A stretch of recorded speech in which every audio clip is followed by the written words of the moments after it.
up, guys? I'm Alex. I'm Jason, we're the Table Monkeys, and today we are going to talk about filling the gap. Yeah, so this can be used for either improving position on the table or for setting up big transitions. Yeah, and the main, you can use it in a lot of different ways on the table for a lot of different moves and transitions, but we're basically going to be talking about posting, top rolling, and then transitioning either like to a shoulder roll or just how to improve position in that posting top roll. And you really see, like, for the transition from posting top roll to shoulder roll, you see that probably the best version is, actually for sure the best version is John Brezink.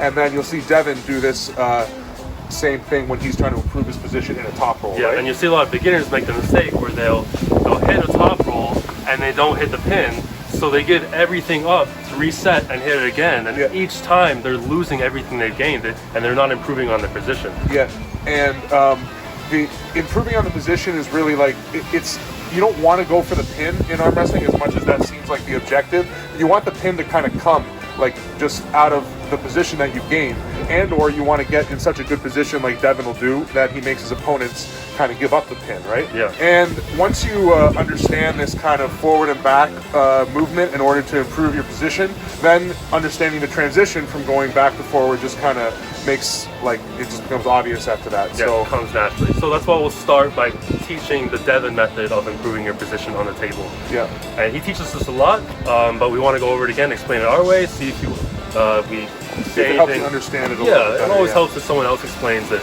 because you just get a different perspective. So he usually starts. So Devin usually sets this up by starting with his post. It's the safer option off the go. You establish height, hand position, and then you can continue to improve your position. So off the go, hit your posting top roll, and I get stuck here. He's got enough bicep strength and hand to hold me here, and a lot of people just keep railing on that top roll and they don't get anywhere, and then end up burning out their pronation enough where they start losing the match. So instead of that, what you want to do is start improving position. So what Devin recommends is I want to bring my elbow to the front of the pad, rise through this knuckle and supinate, regrip, gain a better hand position, and then come back again for the top roll with a better hand position. So that looks like this.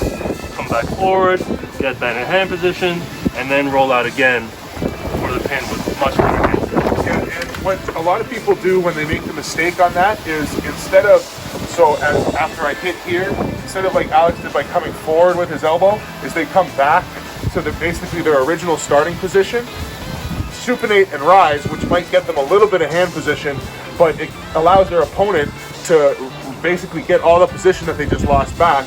They hit again, they get stopped at the same spot, they come back here, and then they kind of get stuck in this little space where they're just repeating the same movement and not getting anywhere from it. Yep. So the real key is that coming forward, because the pulling back, I'm pulling out and back into his hand, and I need to continue creating a threat and a pressure.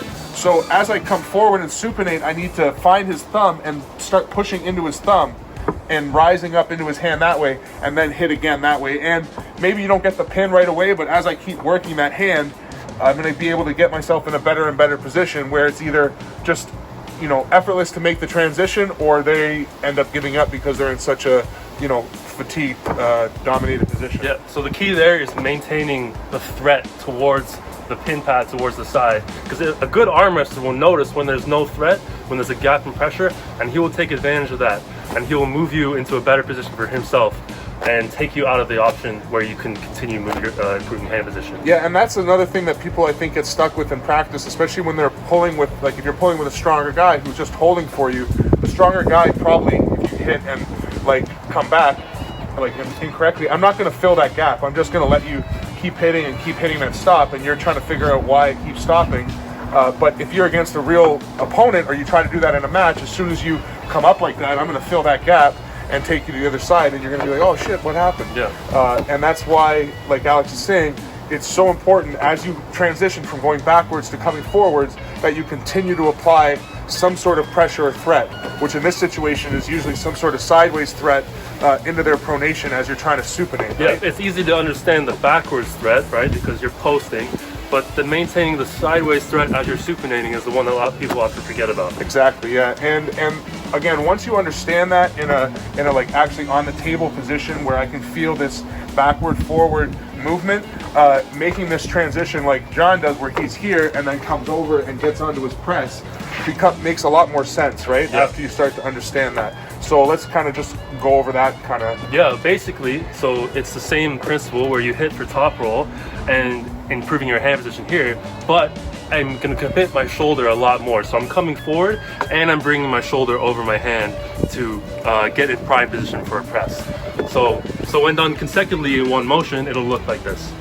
Boom, hit my top roll, rise up, get a better hand position, and press for the win. Yeah, and again, it's about that constant threat. It's about not leaving a gap. Like, again, where people might do this incorrectly in practice is they come way back as if like they're losing their hand. They're not maintaining a position down here. So the way it feels to me when I do it is I'm pulling until I feel a lock. And when I feel that lock, I pull myself up on that lock.